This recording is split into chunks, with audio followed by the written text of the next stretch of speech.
Hi everybody, this is Alchemist2 and I'm back again with another anime review.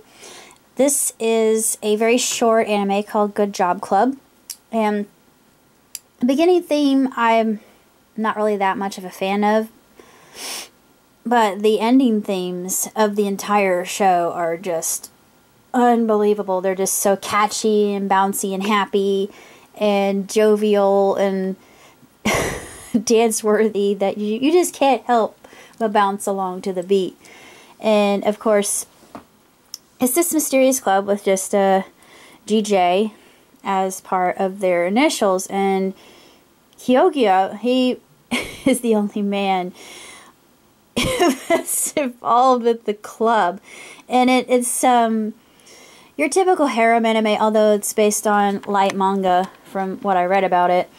And of course, we never got the manga over here, darn you, Japan. Sorry, but it's really quite good. You've got Shion. She's your basic genius, but she knows nothing of ramen or any kind of food outside the food that her brothers prepare her. She has so many brothers; it's absolutely nutty to think about it. And then there's Mao and Karumi. I think her name's Karumi. No, Megumi. Sorry, her name is Megumi. Megumi and Mao. And Mao's actually the president of the club, even though she's short enough to be considered a grade schooler. And actually that comes in to view later on. And then there's the cat girl. And it never explains why we have Kirara there. She's so cute. But we get other characters that we are introduced to later on in the series, but actually the characters I showed you, Mao and Megumi, the sisters, and Shion, the genius, and Kirara, the cat girl, they're our main characters. And Kirara has a sister named Geraldine, and Geraldine speaks English, but she learns Japanese later on. I'm not going to say how or why, but yeah, it's really quite well done, and it's woefully short, but I absolutely loved it. It had certain reminiscing to Genshiken, which is one of my favorite animes of all time. As you can probably see, I have the actual characters from Genshiken, and the president is my favorite. I would love to cosplay as her if I could. I think I could pull it off, even though I'm not tall enough. I could probably pass for Mao-san. I don't know. I could definitely not pass for Kirara, although I'd love to, because I enjoy cat girls, but they never explain why she's even involved with Good Job Club. She's just a mysterious character, and we get, from the very get-go, we get some other characters. Like we have a maid named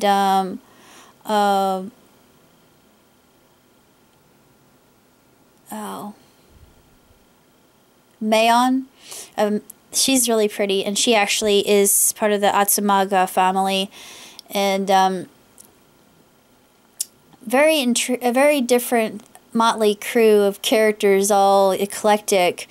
And then you have a little goth girl named Sarah, and yeah, she's another sister involved in the whole group. And you know, we got Kyo's sister. And I think yeah, green hair girl, and I'm not gonna reveal her. She shows up in the very beginning of the title sequence, and they don't have her named until she is. They tease you with her a little bit, and it's a very, very adorable series, and I love it when they turn the characters into chibi form. They don't really have any reason to do it, just to make it even more cute than it already is. I mean, the cuteness just explodes. And it's just your basic slice of life, but very funny anime about the seasons of the year and how they change. And different holidays, like they celebrate Christmas, and then they celebrate Valentine's Day, and they celebrate their cultural festival. And they talk about White Day, of course, and then they talk about Halloween, and there's one episode where they cross-dress, and they get Kyo gonna cross. I thought, my life is fulfilled. This is the perfect anime. Not only is it a harem anime, but he cross dresses. I am ecstatic. I know I'm weird, but it made me so happy because he was even prettier than the girls. I thought, he's an angel. Look at him. He's just so daggone sweet looking. Oh, he's beautiful. But anyway, enough about that. Yeah, in another episode, they try to put him in a dress. I thought, I would have loved to have seen him in that dress, actually. I think he would have looked perfect. But the girls actually cross-dressed, too, as men. That was a funny episode. I don't know, all the episodes I love so much. And actually, I learned something. We all know that they have American influences over there, Halloween and Christmas being two of those influences. And then they talk about fast food. Because, like I said, Shion, she's a genius, but she doesn't have any knowledge of a lot of common things, particularly instant cup noodles and things like... She knows where the hamburger comes from. She says it's a working class meal that was brought over from Hamburg. I thought, yes, you have your information correct, my dear. You are a walking dictionary and repository of information. But it's so funny when she's going to eat the hamburger, she's about ready to take a bite, and Kyo says, no, don't eat it with the wrapper on. I thought, oh, Shion. Poor thing.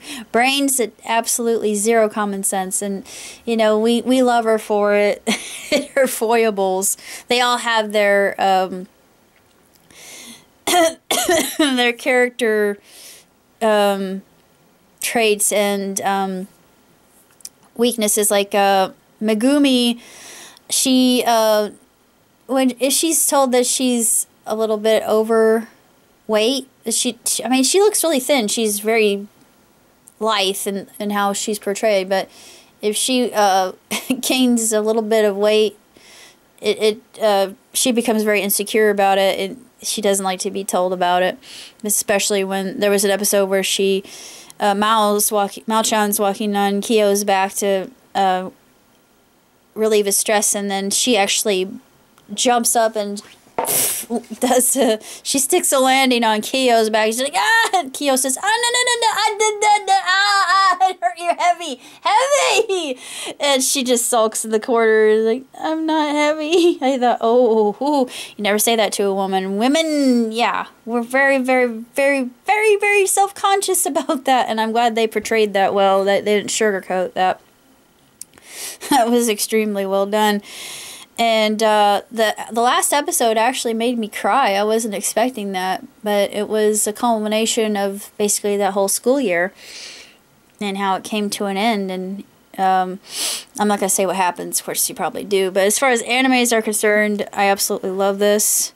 Yeah, the dust jacket looks the same. The packaging of the DVD is really strange. They don't do it right to left like we do. I mean, look at this. It's very odd, isn't it? I'm going to open it. And it looks the same, basically. This basically has all the...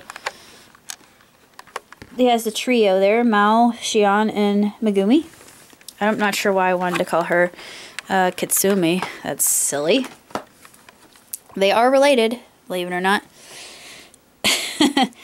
And it's just an adorable series that'll make you squee and laugh. And another thing I learned was Japan. I looked this up. Japan is called the land of vending machines, and they have a vending machine for everything. And actually, there's truth in this. I looked it up. Make sure that this was fact. They have a machine for everything, including blind bags, and they have vending machines that are slot machines. And Kyo's with Shion, and they're buying a drink, and you hear like you do with One-Armed Bandit, and it goes, you won. People hardly ever win anything from these things. I thought, well, yeah, it's based off luck. She said, oh, it's just probably the luck of the draw. I thought, yeah, you're very fortunate. And she pushes a button, and she says, this is my gift to you, senpai. I thought, oh, that's just so heartwarming. I mean, there's so many things in this series that just make you happy to be alive. And they're just so polite to each. I love the Japanese people. I really do. They're so kind and they're so polite. Even to a fault, and just so congenial, and even maybe a little bit too formal. They actually point that out in the anime, which I thought was very, very intriguing. And I thought, well, at least they know how to talk about that, and the fact that they are considered maybe a little bit too prudish in the way they present themselves. I thought, wait, that they're a very liberal country. They have all these different things concerning hentai and whatnot, and yet, I mean, that's strange. I mean, it's very, very unusual, but makes no sense to me. But it was a very good series. I mean, it's just sad that it had to end so soon, but I'm glad I watched it, and it's going to be part of my library now. So that's all I got to say about Good Job. I shall see you next time. Live long and prosper. Ciao tutti. Oh, by the way, in one of the endings, Mao actually, I need a shot of that. I want a picture of that so bad. If someone can find me a picture, it was Mao and the whole cast, and she was the only one. She was doing the Vulcan hand salute with both hands. I thought, that made me so happy. I thought, this is the perfect anime. But that's basically all I have to say about Good Job. Ciao tutti.